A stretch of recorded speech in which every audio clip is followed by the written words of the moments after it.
मौसम बहुत खराब था, बहुत जोरों की बारिश हो रही थी। अभय अपने ऑफिस में यही सोच रहा था कि वह घर वापस कैसे जाएगा। अरे ये बारिश तो रुक ही नहीं रही। माँ मेरा इंतजार कर रही होगी। बहुत देर हो गए पर बारिश तो थम ही नहीं रही। मुझे अब घर निकल जाना चाहिए वरना बहुत रात हो जाएगी। ऑफिस से अभय का घर पास ही में था, इसीलिए वह घर के लिए निकल जाता है। तभी उसे रास्ते में एक बहुत ही खूबसूरत लड़की दिखती है। उसके बहुत बड़े बड़े आँख थे, वह बहुत सुंदर थी। अरे आप कौन हैं और इतनी रात को इस सुनसान जगह में बारिश में क्या कर रहे हैं? अरे बाबा, मेरी गाड़ी खराब हो गई। मैंने सोचा कि किसी से लिफ्ट ले लूंगी, पर बहुत देर से तो कोई आया ही नहीं और मुझे अकेले जाने में भी डर ही लग रहा है। क्या आप उधर ही जा रहे हैं? तो मैं आपके साथ चलती हूँ।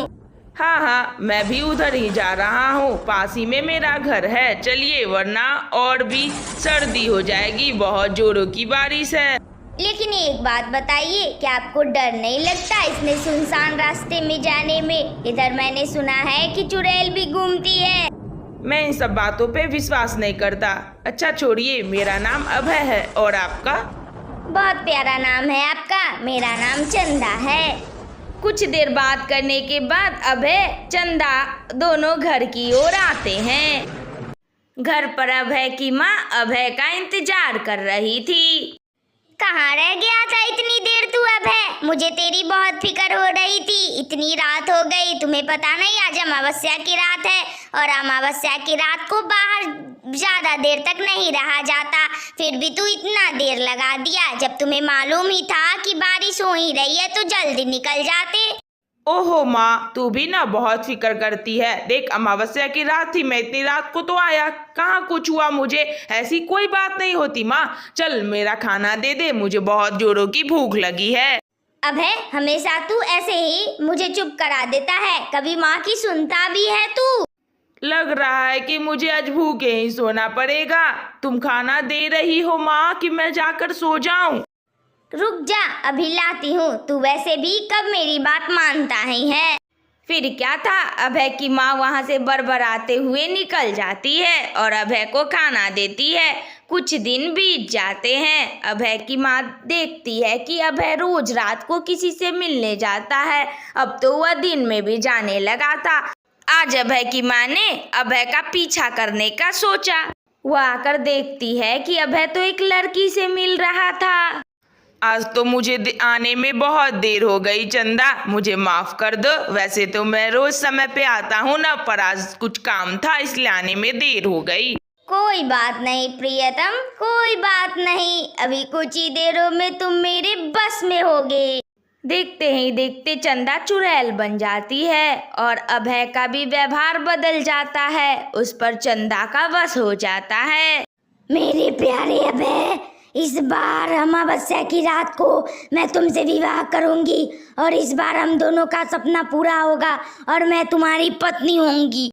हाँ सही कहा चंदा, तुम सिर्फ मेरी हो। उस जन्म में मेरी न हो सकी तो क्या, इस जन्म में तुम मेरी हो। ठीक कहा तुमने। अभय तो यह सब बोल ही नहीं रहा था, उस पर तो चंदा का वश हो गया था। जो भी वह बोल रहा था उसे कुछ पता भी नहीं चल रहा था। यह सब अभय की माँ वहीं पर खड़ी होकर देख रही थी। उसे कुछ समझ नहीं आ रहा था। अभय की माँ एक जाने माने तांत्रिक बाबा के पास पहुंच जाती है ताकि वह अभय की रक्षा कर सके। बाबा जी, एक ही तो बेटा है मेरा बाबा जी, उसे बचा लीजिए, उसकी जान खतरे में है बाबा जी। एक चुड़ैल ने उस पर वश कर रखा है। बाबा जी, मेरे बेटे को बचा लीजिए। चंदा चुड़ैल के बारे में सारी बातें अभय की माँ तांत्रिक बाबा को बता देती है। अब समझ में आया कि पूरा माजरा क्या है। चंदा और अभय की उस जन्म में शादी होने वाली थी, पर किसी कारण से मंडप पर ही दोनों की मौत हो गई, आग लग गई थी। यही वजह थी। हाँ, मुझे कुछ कुछ समझ आ रहा है। और तभी चंदा चुड़ैल बन गई और जब अभय का दूसरा जन्म हुआ तो वह इसे ढूंढते ढूंढते यहाँ तक पहुँच गई।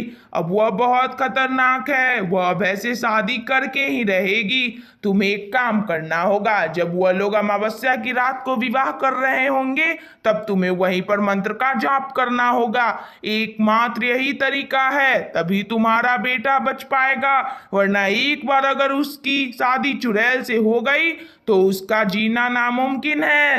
ठीक है तांत्रिक बाबा, आपने जैसा कहा है मैं वैसा ही करूंगी। फिर क्या था, आज अमावस्या थी। चंदा और अभय दोनों मिलने आते हैं एक दूसरे से। आज ही वह दोनों शादी करने वाले थे, तभी वहां पर अभय की माँ आ जाती है। अब बहुत हो गया तेरा चुड़ैल, अब तू मेरे बेटे पर ज्यादा दिन तक नियंत्रण नहीं रख सकती, देख अभी मैं क्या करती हूँ। तभी अभय की माँ मंत्रों का उच्चारण करने लगती है और चुड़ैल वहीं पर भस्म हो जाती है। तुमने गलत किया मेरे साथ, मैं फिर से अगला जन्म लूंगी और अब ऐसे जरूर विवाह करूंगी, अभी तो मैं जा रही हूँ। फिर क्या था, अभय को होश आ जाता है और चुड़ैल हमेशा के लिए विलुप्त हो जाती है। चल मेरे बेटे घर चल, बहुत दिन हो गए, तू सच में घर नहीं गया। हाँ माँ, मुझे कुछ याद नहीं। कुछ देर पहले ही तो मैं बारिश में भीगकर ऑफिस से घर आया, उसके बाद मेरे साथ क्या हुआ मुझे कुछ याद नहीं। मैं यहाँ कैसे आ गया माँ, मुझे कुछ पता नहीं है। छोड़ जाने दे बेटे, जो हो गया सो हो गया। अब चल अपने घर में, तेरी माँ तेरा बहुत इंतजार कर रही थी।